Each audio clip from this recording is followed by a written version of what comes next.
ছেলে বউ শহরে বাসাবাড়িতে ভাড়া থাকে। হঠাৎ একদিন বৃদ্ধ বাবা গিয়ে উপস্থিত হলেন। শ্বশুর মশাইকে দেখে বৌমার মুখ গেল শুকিয়ে। শ্বশুর মশাই ব্যাগ রেখে কলতলায় গেলেন হাত পা ধুতে। এই সুযোগে বৌমা ছেলের কাছে গিয়ে বলল, তোমার বাবার মনে হয় পয়সার প্রয়োজন, না হলে উনি এই সময় আসবেন কেন? এমনিতেই আমাদের সংসারে এত টানাটানি চলছে, তার উপরে এসে জুটেছে আর একজন। যদি তোমার কাছে কোনো টাকা পয়সা চায়, পরিষ্কার মুখের উপরে বলে দিও যে এখন আমি দিতে পারবো না, আমার সংসারের পরিস্থিতি ভালো নয়।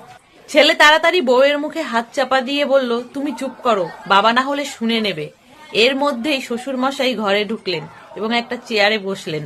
শ্বশুর মশাই খেয়াল করলেন যে তাকে দেখে সবাই যেন চুপচাপ, বাড়িতে একটা নিস্তব্ধতা নেমে এসেছে। বৌমা খাবার তৈরি করলেন, সবাই চুপচাপ বসে খাবার খেয়ে নিল। তারপরে বৃদ্ধ পিতা তার ছেলেকে তার কাছে ডাকলেন। ছেলে বাবার কাছে যেতেই ভয় পাচ্ছে যে বাবা যদি টাকা চায়। সত্যি তো এবার খুব টানাটানি চলছে, একটা পয়সাও হাতে নেই। বাবা যদি টাকা চায় তাহলে কোথা থেকে দেব? ছেলে ভয়তে ভয়তে বাবার পাশে গিয়ে বসলো। বাবা তখন ছেলের কাঁধে হাত দিয়ে বলল, বাবা ছেলের কাঁধে হাত রেখে বলল, তোমরা সব ঠিক আছো তো? 3 মাস হয়ে গেল, তুমি কোনো চিঠি আমাকে পাঠাওনি। আমিও জমির কাজে এত ব্যস্ত হয়ে গেছি যে এখানে এসে তোমাদের খবর নিতে পারি না। আজ রাতের ট্রেনেই আমি আবার গ্রামে ফিরে যাব। অনেক দিন হয়ে গেছে তোমার কোনো খোঁজ খবর কিছুই পাই না। তুমি চিঠিও লেখো না। তোমার মা খুব চিন্তায় থাকে। তুমি কোনো সমস্যায় না পড়লে এমনটা তো কখনো করো না। এই বলে বৃদ্ধ পিতা তখন তার পকেট থেকে 10টা 100 টাকার নোট বার করে ছেলের দিকে এগিয়ে দিলেন।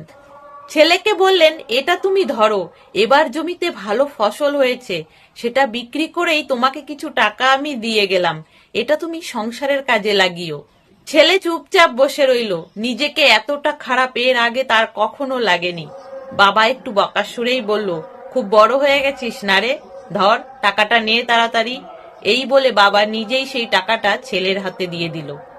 ছেলে তখন মনে মনে ভাবতে লাগলো যে আমি যখন ছোট ছিলাম, যখন স্কুলে যেতাম, বাবা তখন আমার হাতে 4 আনা 8 আনা করে দিয়ে দিত।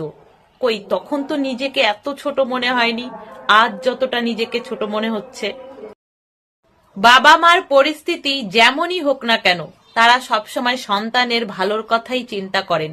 তাই তাদের এই নিঃস্বার্থ ভালোবাসাকে সম্মান জানানো উচিত, শ্রদ্ধা জানানো উচিত।